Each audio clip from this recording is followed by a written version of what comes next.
It's time for the Douglas Coleman Show. Mr. Smooth and Savvy is joined by guests from all walks of life, from the entertainment industry to authors to political and social commentators, the famous and not so famous, the controversial and the light and fluffy. We have it all. Now, here's Douglas Coleman.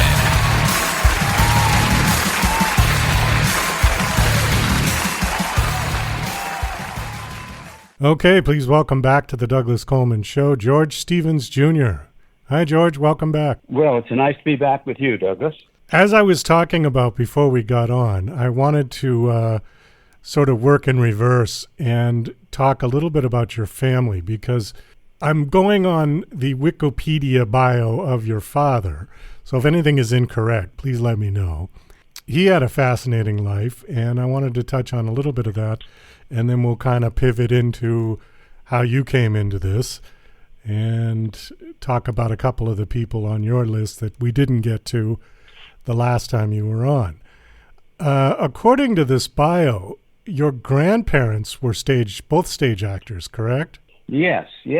And I learned a great deal in writing my book, My Place in the Sun, Life in the Golden Age of Hollywood and Washington, because it compelled me, because I was starting at the beginning, to explore the lives of my great-grandmother and my grandparents.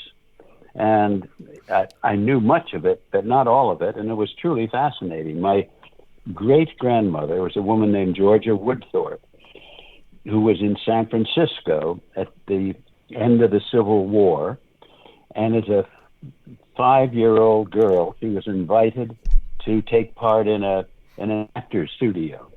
Wow. And she became a fine actress. Her name was Georgia Woodthorpe, and it was she, in her acting career, that launched 5 generations of Stevenses in show business. She starred with the greatest actor of the era, America's greatest Hamlet, Edmund Booth. And she was the youngest Ophelia to play with the great Edmund Booth. And I should note that Edmund Booth, this great actor, had the misfortune of being the brother of another actor named John Wilkes Booth, who, wow, yeah, who shot Abraham Lincoln. But Georgia, her daughter, Georgie Cooper, was my father's mother. And she married an actor named Landers Stevens, and they worked together. Landers was an actor and director and ran theater in various incarnations. And he played over 500 different roles on the stage. And Georgie got her start at age 7 playing with her mother and theater in Los Angeles, and then just went on and had a very nice career. And then, of course, or I say of course because those who have not read my book may not know that my father became a director and married my mother, who for a time was an actress. And my mother's mother was an actress named Alice Howell, who went from New York to Hollywood. And when Charlie Chaplin came to Hollywood, Alice starred with him in the first 5 movies he made. And then she went on to have a career making as a comedian, starring in her own films. Okay. So it's quite a storied background, your family legacy in show business. Let me ask you something about Chaplin. Now, you said that Alice starred with Chaplin. Were those the Max Sennett studios? Yes, it was. He came first to the Max Sennett studio, and Alice had been working there, and he asked her to be in the first 5 films he made. Okay, wow. So it says that your father at age 17 started working at the Hal Roach Studios and was an assistant cameraman, and then he just kind of worked his way up? Yeah. The Landers Stevens, his father, was very much a man of the theater. And in San Francisco, he and his wife were the kind of stars of the city. but when the movie theaters opened, people started going to the movies instead of the theater. And his father held on and eventually moved to Hollywood, where he and Georgie Cooper became actors. And they moved to Glendale, and just outside of Hollywood. And Landers Stevens didn't know how to drive a car and didn't want to learn how to drive one. So he asked my father, or made my father, drop out of high school to drive him to interviews for acting jobs. And my father's education ended in the 10th grade, but he went to the library and studied and educated himself. But also, in driving his father to these studios, he found a job as an assistant cameraman, and then went on to the Hal Roach studios. And I think he was 23 when he started directing a new set of actors for Hal Roach, Stan Laurel and Oliver Hardy. And my father shot and worked as a gag man also on, I think it was 30 Laurel and Hardy two-reelers.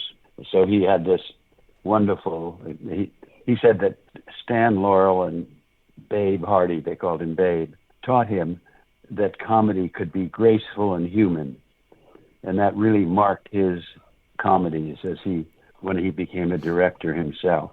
There is a note in here about Stan Laurel. It says that your father helped Stan Laurel film career as the studio was having trouble getting the comedian's blue eyes to register on film. I don't even understand that. That's true. What does that mean? I'll explain it to you. Well, my father had been shooting Westerns with a great cameraman named Fred Jackman, a series called Rex the King of Wild Horses. And he learned everything about film stock and cameras. And when he got back to the Roach studio, Hal Roach was complaining that he had this actor that he really liked, but that film, that his blue eyes, were pale blue eyes, just didn't show on film. And my father said, well, we've been experimenting with some new film. Let me make a test. And so he made a test with the new film, and Stan Laurel's eyes popped out and were great. So it was because of that he got the opportunity to be the cameraman for the Laurel and Hardy films. Okay, all right. So this was black and white film, obviously. So there was some kind of a technical glitch that his eyes just washed out and like they would turn white. Yeah. There was a new and a new film which became the standard was just coming on the market, and Dad was familiar with it, and they used it in the test. Oh, I see. Okay. It also says that your father met your mother at Oliver Hardy's house, and then they were married about 2 years later? Yeah. Her mother, Alice Howell, the actress, was very close friends with Oliver Hardy. They'd appeared in films together before he was doing Laurel and Hardy. And she was there one night, but they kept waiting for Babe to come home. And then they got a message that he was coming home, and he was bringing his cameraman. And she expected some old coot, as she expected, to be the cameraman, and it was this handsome 27-year-old, my father. Wow. And they fell in love and got married, huh? Yeah. Did your father he was involved in the silent days, and then he also was a very prolific producer and director in sound. Did he have any comments or, opinions when the switch happened in Hollywood? Because I know Chaplin's story, he was mortified by the idea of sound film for The Tramp. How did your father fare with that? Well, I think he was a young man seeking opportunity, and when it turned to sound, he moved because he'd grown up in the theater around his father, so he was very understood actors and working with actors. And he did a few kind of short comedy, or not feature-length comedy films called, and then was at RKO. and they were making a picture called Alice Adams, based on the Booth Tarkington, the great novel of the day. And RKO had Katharine Hepburn under contract, and they wanted her to play Alice Adams. And she decided that she wanted to choose the director and find somebody who could do something for her career, which was faltering a little. And she met my father, and she was also considering William Wyler, who was already established, a wonderful director. And she was kind of attracted to my father, couldn't make up her mind. And Pandro Berman says, well, why don't we flip a coin? And so they flipped a coin, and it came up Wyler. And she had kind of a sad look on her face, and he said, so we flip it again? And she said, flip it again. And so it came up Stevens. And that picture, Alice Adams, was nominated for Best Picture, and she was nominated for Best Actress. And it set my father's career into very high gear. And I think that was 1935. He was 30 years old. And I think in the next 6 years, or 5 years, he made 8 films for RKO, which included the classic Astaire Rogers picture Swing Time, and Gunga Din, the great outdoor Western with Cary Grant and Douglas Fairbanks Jr. and Victor McLaughlin and Joan Fontaine. So he had really got into high gear very quickly. I'm looking at your father's filmography list, and basically from 1930, he was making many, many films. He made 5, 6, and 31, and 32, 33, every year, up to 1943. And then there's a big gap between 1943 and 48. You want to tell that story about him doing the war documentary films? Yes. Yes. And he left RKO and went to Columbia Pictures. We made, if people watch Turner Classic Movies, ones you see so often, The More the Merrier, with Joel McRae and Jean Arthur and Charles Coburn. The latter won an Oscar for that picture.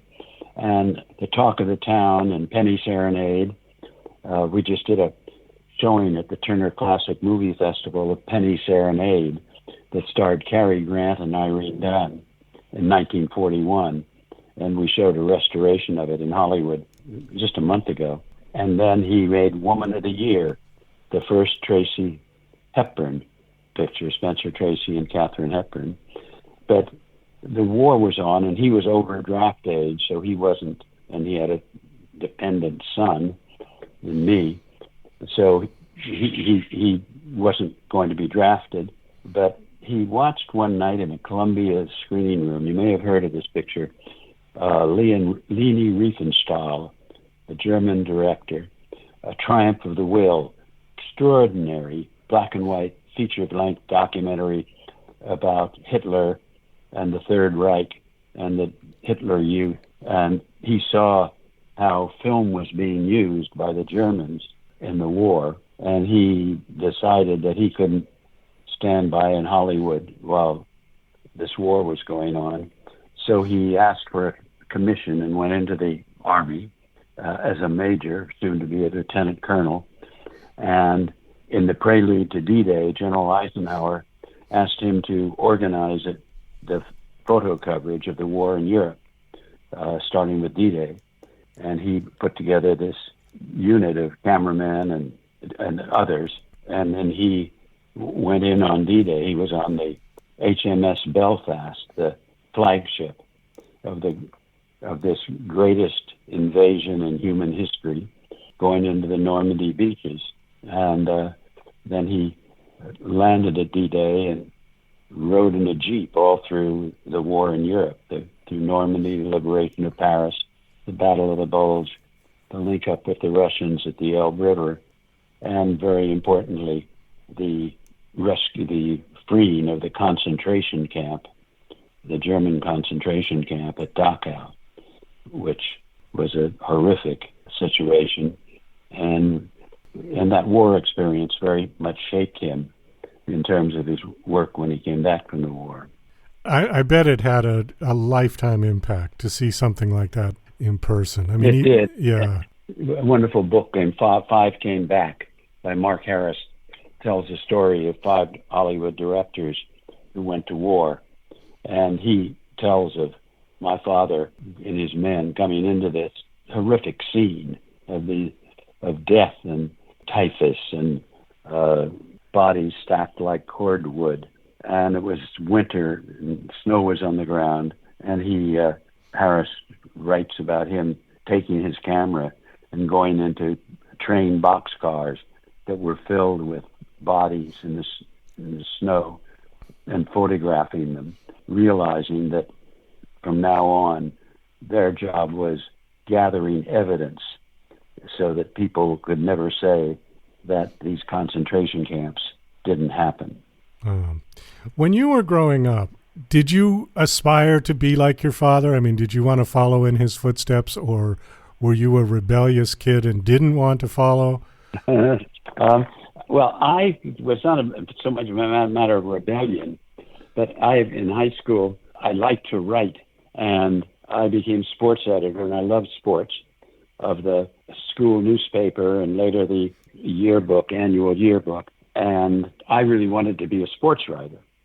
But when he came back from the war, I was just graduating from high school, and I didn't have a summer job.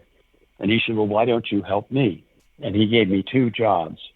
One was to read Theodore Dreiser's An American Tragedy, one of the great American novels.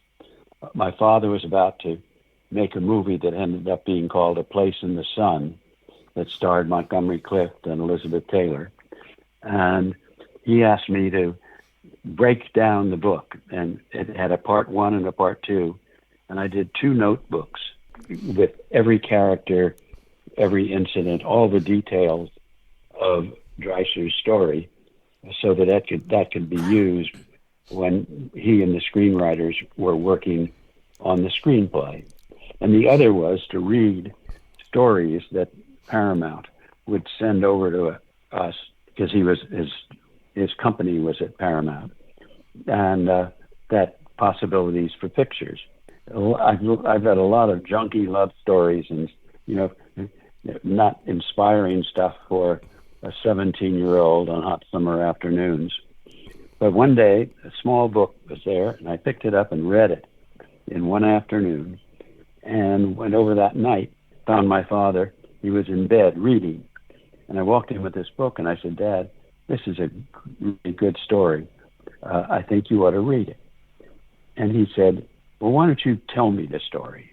So I then had to try and recollect from my afternoon reading the sequence of the story and tell it to him in a way that kept his attention.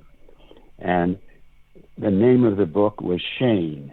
A year later, my father, I was with him on my first movie set in Jackson Hole, Wyoming, shooting that became the classic Western Shane, starring Alan Ladd and Van Heflin and Jean Arthur and Jack Palance. So I don't know it now. In retrospect, it seems that he might have wanted to give me an opportunity to find out whether I was attracted to his profession and had any aptitude for it. So that was really the beginning of my career in film. Okay. I do know one piece of trivia about Shane, and tell me if this is true or not, but that Alan Ladd, because he was short, he stood on boxes behind counters in the bar and to make him look taller. Is that true? Well, yeah, that's kind of a movie trick that's done when one actor is taller than the other. And Van Heflin was a big man, and Jack Palance was a big man. So they have what they call apple boxes on sets. The prop department has, and you can kind of put one in a discreetly, so one actor can be a little taller than he actually is. And so good Hollywood magic, yeah? Yes. So when you were on last time, we had talked about Giant, which was one that your father directed. He won an Academy Award, I think, for that, right? Right, he did. And he also won an Academy Award His first one was For a Place in the Sun. For a Place, okay.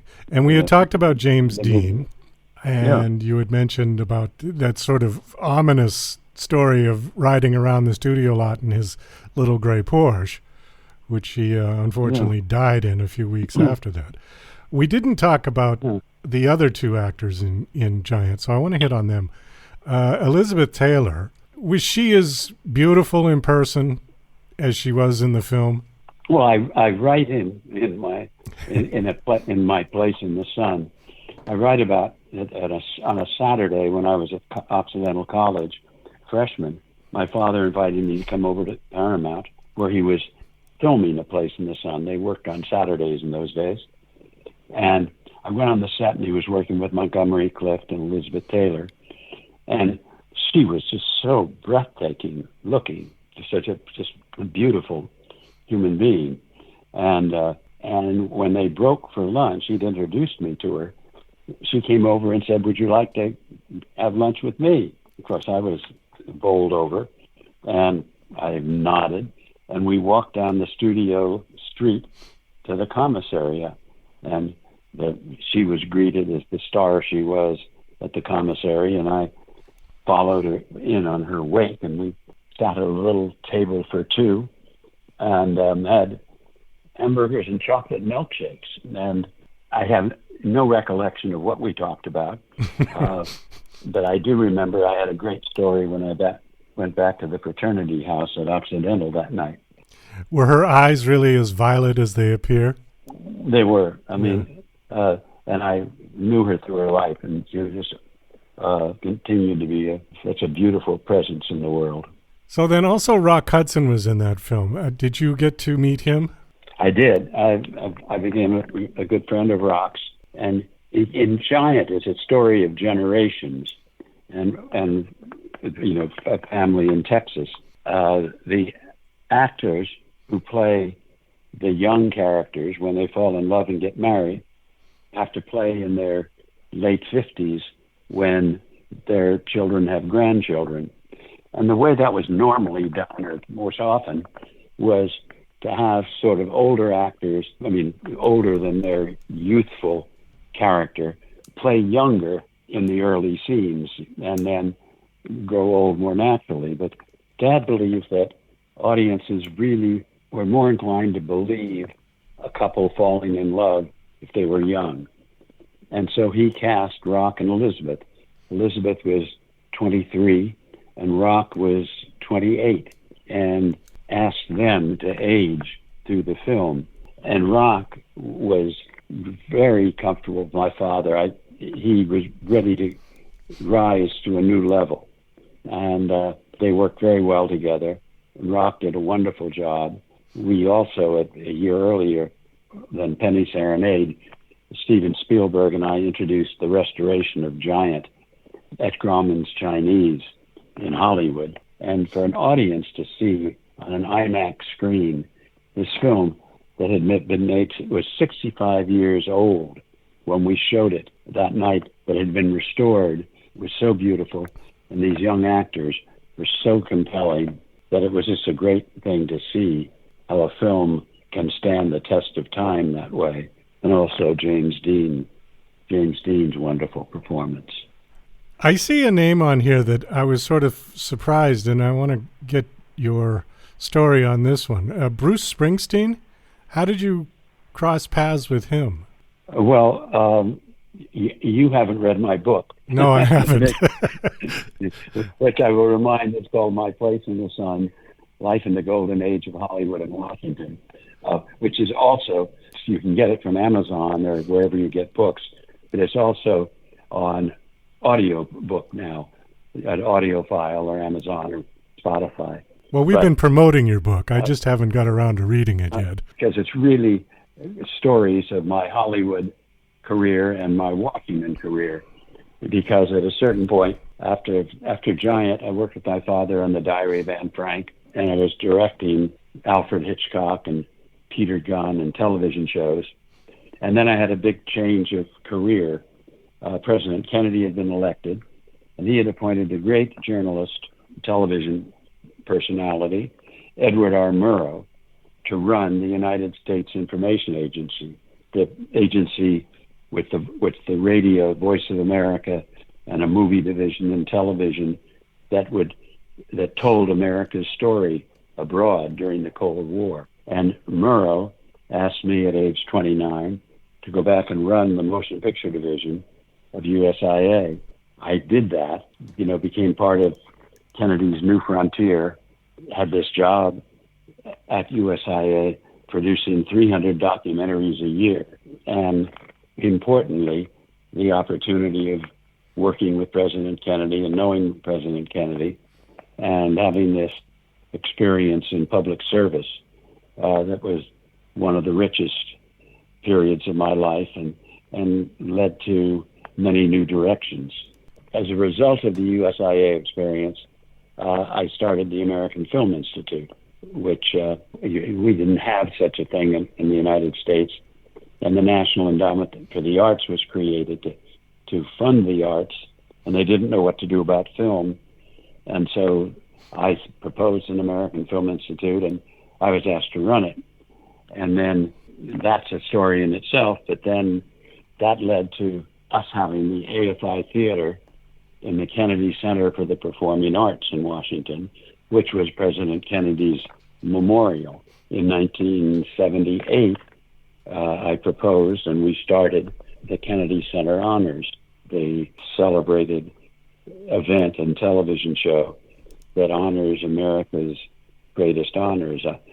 I produced it and wrote it for 37 years, and we honored during my time with it 190 of the greatest figures in the American performing arts, starting with Leonard Bernstein and the great Marian Anderson and Arthur Rubinstein and James Cagney in the early years, and then moving on. And Bruce performed on the Kennedy Center Honors for Bob Dylan when he was honored, and then Bruce was honored a few years later.